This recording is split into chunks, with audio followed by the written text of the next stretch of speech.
श्री दुर्गा सप्तशती त्रयोदश अध्याय। देवी द्वारा राजा सूरत को और वैश्य समाधि को वर प्रदान करना।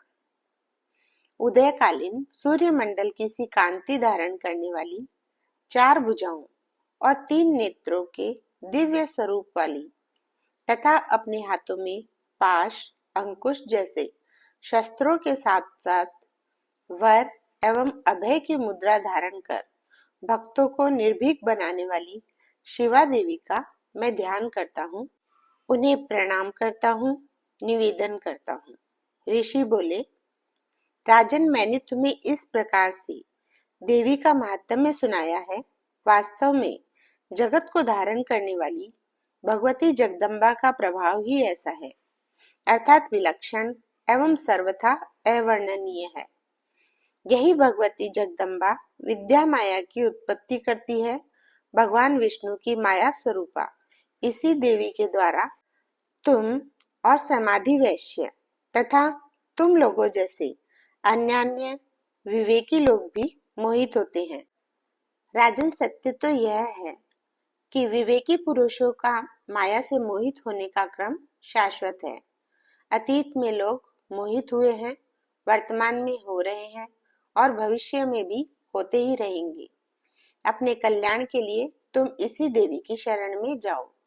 राजन, यह देवी अपनी आराधना करने वाले भक्तों को इस लोक के सभी दुर्लभ भोगों के अतिरिक्त उनके मरणोपरांत उन्हें स्वर्ग और अंत में मोक्ष तक प्रदान करती है। ऋषि मार्कंडेय जी बोले, महाराज, क्रोष्टोकी राजा सूरत ने मेधा मुनि के इन वचनों को सुना और उसे मार्ग मिल गया। राजा ने उत्तम एवं प्रशंसनीय व्रत का पालन करने वाले महामुनि मेधा को प्रणाम किया। राजा का अपने राज्य के प्रति मोह और उसके छिन जाने का दुख तथा परिवारजनों के व्यवहार से उत्पन्न द्वेष आदि जाते रहे। अतः दोनों सूरत और वैश्य समाधि विरक्त भाव से तत्काल तप करने के लिए चल दिए। नदी के तट पर जाकर वे दोनों जगदम्बा भवानी को प्रसन्न करने तथा उनके दर्शन पाने के निमित्त तप साधन में प्रवृत्त हो गए। उन दोनों ने नदी तट पर मिट्टी से देवी की मूर्ति बनाई और उस मूर्ति के सामने बैठकर श्रद्धा भाव से देवी सूक्त का जाप करने लगे। राजा सूरत और वैश्य समाधि दोनों निराहार तथा जितेंद्रिय रहकर एकाग्र चित्त से पुष्प, धूप, दीप, हवन तथा तर्पण आदि से देवी की प्रतिमा का अर्चन, पूजन तथा देवी के स्वरूप का निरंतर चिंतन करने लगे। वे दोनों प्रतिदिन देवी को अपने शरीर के रक्त से प्रोक्षित बलि अर्पित करते हुए भगवती का ध्यान चिंतन करते रहे। इस प्रकार उन दोनों को समाहित होकर देवी की उपासना करते हुए 3 वर्ष व्यतीत हो गए। अंततः देवी उनकी सत्यनिष्ठा पर प्रसन्न हो गई और उन्हें प्रत्यक्ष दर्शन देकर बोली। देवी बोली, हे राजन, अपने कुल को सुशोभित करने वाले हे वैश्य, मैं तुम दोनों पर प्रसन्न हूँ।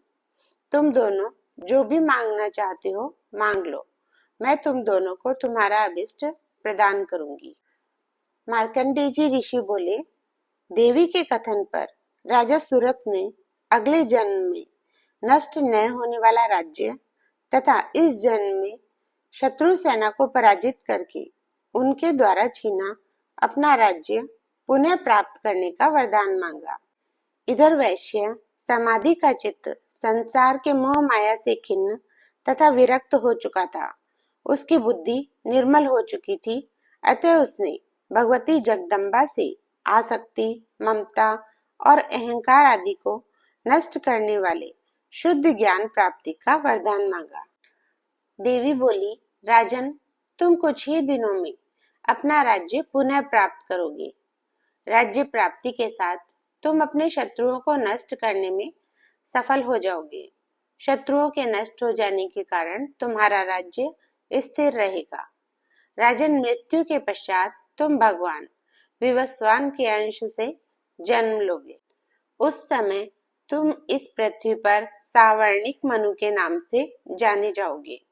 इसके उपरांत देवी वैश्य समाधि की ओर उन्मुख होकर और उसे संबोधित करती हुई बोली, वैश्य प्रवर, तुम्हें भी मैं तुम्हारा अभिष्ट मनोरथ प्रदान करती हूँ। तुम्हें मोक्ष प्राप्त कराने वाले उत्तम ज्ञान की प्राप्ति होगी। मार्कंडेय जी ऋषि बोले, इस प्रकार देवी ने उन दोनों को उनका अभिष्ट वरदान उन्हें प्रदान किया। उसके पश्चात कृतकृत्य हुए उन दोनों से अपना स्तुति गान सुनकर देवी उनके देखते ही देखते अंतर्ध्यान हो गई। देवी से प्राप्त वरदान के फलस्वरूप क्षत्रिय वंशी राजा सुरथ सूर्य के अंश से जन्म लेगा और वह सावर्णिक मनु के नाम से प्रसिद्ध होगा। यह निश्चित सत्य है। क्लीम ओम। श्री मार्कंडेय पुराण में सावर्णिक मनवंतर की कथा के अंतर्गत देवी महात्म्य प्रसंग में सुरथ और वैश्य को वरदान नामक त्रयोदश अध्याय। श्री दुर्गा सप्तशती अपराध क्षमापन स्तोत्र। देवी की पूजा और सप्तशती के पाठ में हुई त्रुटि, भूल चूक आदि के लिए क्षमा मांगने से संबंधित अपराध क्षमापन स्तोत्र। हे परम करुणामयी जगदम्बिके, मैं न तो तुम्हें प्रसन्न करने के लिए किसी प्रकार के मंत्र को और न ही किसी यंत्र आदि को जानता हूँ। यहाँ तक कि मुझे तो यह जानकारी भी नहीं कि तुम्हारी स्तुति किस प्रकार से की जाती है।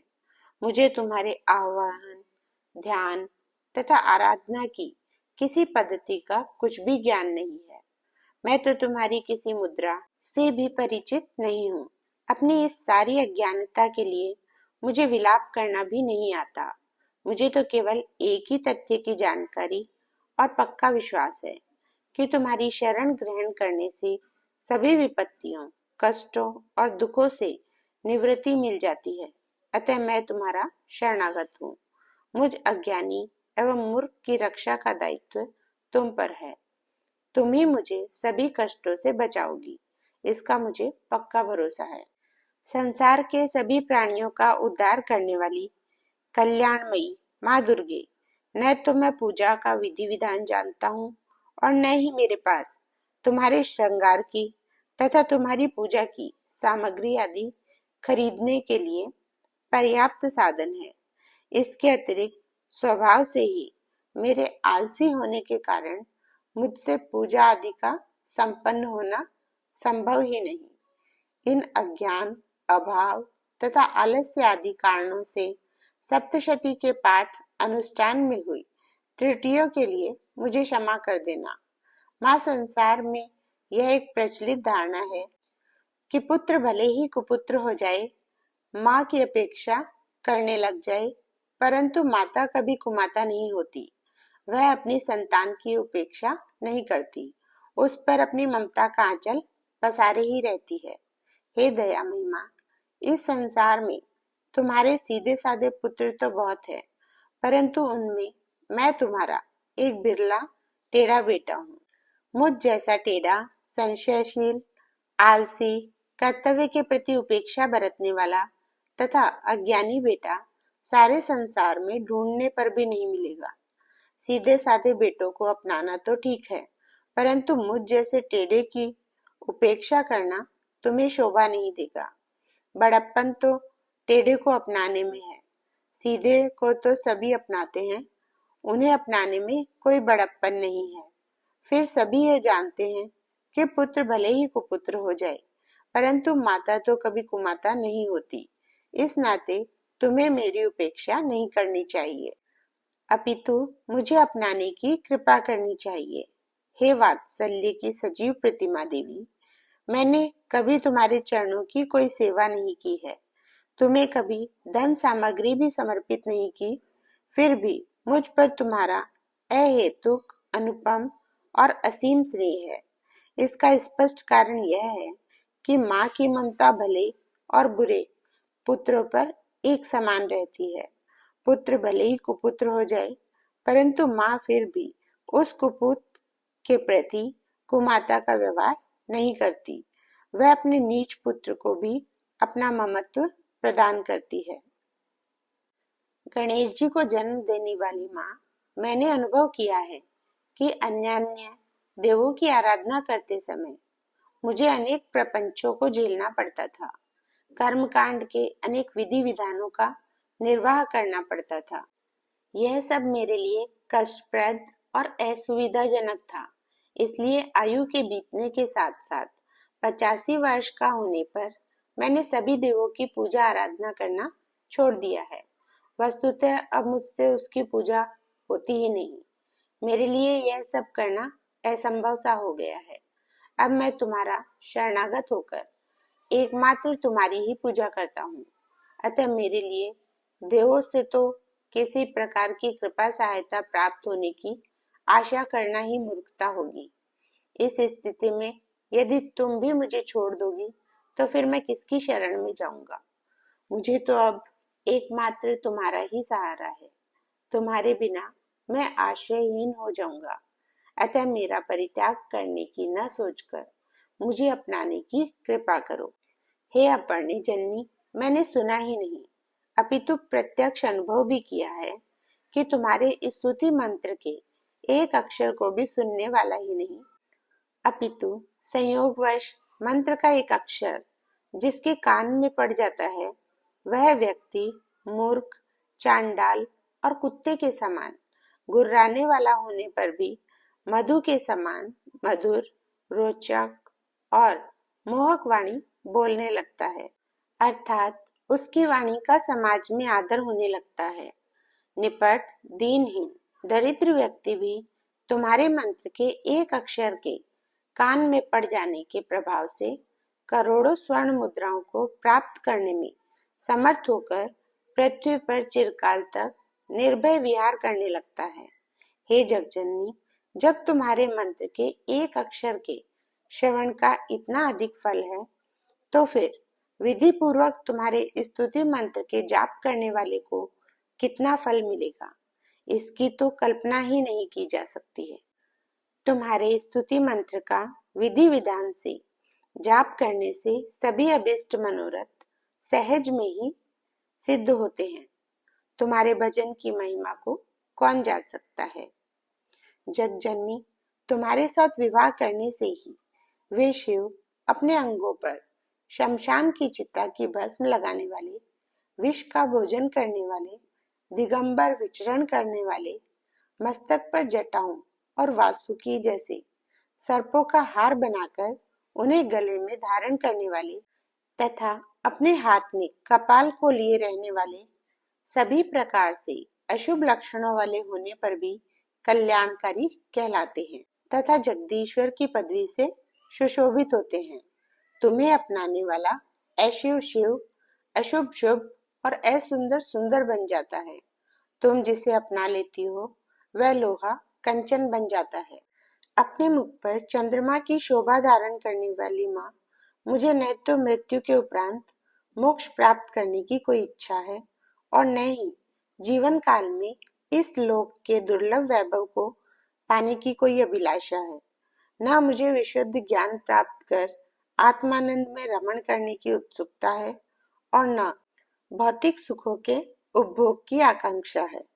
हे कृपामयी माँ, मेरी तो तुमसे एकमात्र यही याचना है कि मेरा सारा जीवन मृडानी, रुद्राणी, शिवानी, भवानी तथा शिव जैसे नामों का जाप करते हुए बीते। हे जगदम्बे, हे श्यामी, मुझे सचमुच दुख है कि अपने सारे जीवन में मैं कभी विधि विधान से तुम्हारी पूजा अर्चना नहीं कर सका। तुम्हारे प्रति कठोर वाणी का व्यवहार करते हुए तुम्हारे इस कुपूत ने कौन सा अपराध नहीं किया। फिर भी यदि तुम मुझ दीनहीन अनाथ के सिर पर प्रयत्न करके अपनी कृपा का वरद हाथ रखती हो, तो यह तुम्हारी उदारता और तुम्हारे हृदय की विशालता ही है। वस्तुतः तुम जैसी कल्याणमयी उदार माँ ही मुझ जैसे कुपूत को अपना सकती है। माँ, तुम सचमुच ही महान एवं धन्य हो। हे ममता एवं करुणा की मूर्ति माँ दुर्गे, संकट में पड़ने पर मुझे सदैव तुम्हारा स्मरण आता है। मैं सदैव तुमसे ही अपने उद्धार की प्रार्थना याचना करता हूँ। तुम इसे भले ही मेरी शठता समझो, परंतु सत्य यह है कि भूख प्यास से पीड़ित होने पर बालक सदैव अपनी माता को ही स्मरण करता है। संकट के समय मुख से स्वतः माँ का नाम ही निकलता है। अतः दुख में तुम्हारा स्मरण हो आना जिस प्रकार स्वाभाविक है, उसी प्रकार बालक के दुख का निवारण भी माँ के लिए सहज रूप से अनिवार्य है। जिस प्रकार संकट में मेरे द्वारा तुम्हारा स्मरण एक सहज भाव है, उसी प्रकार तुम्हारा पुत्र की रक्षा करना भी सहज कर्तव्य है। अतः तुम्हारे द्वारा मेरी उपेक्षा कदापि उचित नहीं है। हे जगदम्बिके, मुझ पर तुम्हारी निरंतर कृपा का बना रहना आश्चर्यजनक नहीं है। यह तो एक सहज स्थिति है। सभी लोग जानते हैं कि पुत्र क्यों न एक अपराध के उपरांत दूसरा अपराध करता जाए, परंतु माँ कभी कठोर नहीं होती है और ना ही अपने पुत्र की उपेक्षा करती है। पुत्र के प्रति माँ का वात्सल्यपूर्ण होना तो स्वाभाविक ही है। इसी रूप में आपकी मुझ पर सदा कृपा दृष्टि बनी रहती है। हे भगवती, हे महादेवी, इस संसार में मुझ जैसा कोई बड़ा पापी और तुम जैसी पाप हारिणी एवं कृपा करने वाली दूसरी कोई देवी नहीं। बस यही जानकर मेरे प्रति तुम यथोचित वर्ताव करो, यही मेरी प्रार्थना है। श्री शंकराचार्य जी द्वारा रचित देवी अपराध क्षमापन स्तोत्र समाप्त। शं भवतु, शुभं भवतु, मंगलम भवतु।